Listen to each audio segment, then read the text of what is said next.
মাছ ভাত 120 টাকা করে বিক্রি হচ্ছে আর কি। তো আমরা এখানেই খাওয়া দাওয়া করে নিচ্ছি। আপনারা যারা আগামী দিনে ঝাড়গ্রাম বেলপাহাড়ি ভ্রমণে আসছেন, যারা ঝাড়গ্রাম শেফালি হোমস্টেতে থাকবেন, তারা এখানে ঘুরতে আসবেন, কিন্তু লাঞ্চটা আপনারা বাইরে করে নেবেন, কারণ এখানে অনেক রকম খাবারের অপশান রয়েছে। এখান থেকে খাওয়া দাওয়া করে নিয়ে আপনারা পুনরায় ঝাড়গ্রাম শেফালি হোমস্টেতে ব্যাক করে যাবেন। রাত্রের বেলায় ডিনারটা কিন্তু আপনারা ঝাড়গ্রাম শেফালি হোমস্টেতে করার চেষ্টা করবেন, কারণ ডিনারে আপনারা ভাত রুটি দুরকম অপশানই পেয়ে যাবেন, কোনো অসুবিধা হবে না।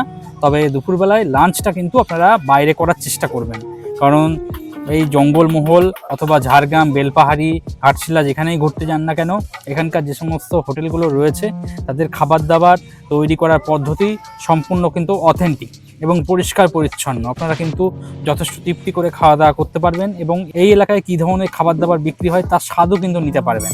তাই ঝাড়গ্রাম বেলপাহাড়ি ঘাটশিলা ভ্রমণে এসে অতি অবশ্যই লাঞ্চটা কিন্তু আপনারা বাইরে করার চেষ্টা করুন, তাতে আপনাদেরই লাভ হবে এবং লোকাল খাবারের অনুভূতি কিন্তু আপনারা পাবেন। বন্ধুরা, মাছের সাইজও কিন্তু যথেষ্ট বড় রয়েছে। তো আপনারা বাইরে খাচ্ছেন বলে কোয়ালিটি কম্প্রোমাইজ হবে তা কিন্তু নয়। মাছের সাইজ দেখলেই বুঝতে পারছেন যথেষ্ট বড় পরিমাণে, যথেষ্ট বড় সাইজের মাছ কিন্তু রয়েছে। তো অনায়াসে আপনারা লাঞ্চটা কিন্তু দুপুরবেলায় যে কোনো জায়গাতেই যে কোনো হোটেলেই কিন্তু আপনারা করতে পারেন।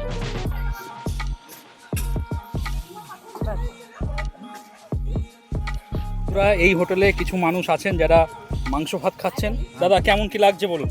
দারুণ টেস্ট, দেশি মুরগি। দেশি মুরগি, আচ্ছা। কোথা থেকে এসছেন আপনারা? আমরা পশ্চিম মেদিনীপুর ডেবরা। আচ্ছা আচ্ছা, ঠিক আছে। তো দেখতেই পাচ্ছেন বন্ধুরা, দুপুরবেলা লাঞ্চ ওনারা খুব পেট পুরে খাওয়া দাওয়ার চেষ্টা করছে, তৃপ্তি করে খাচ্ছেন।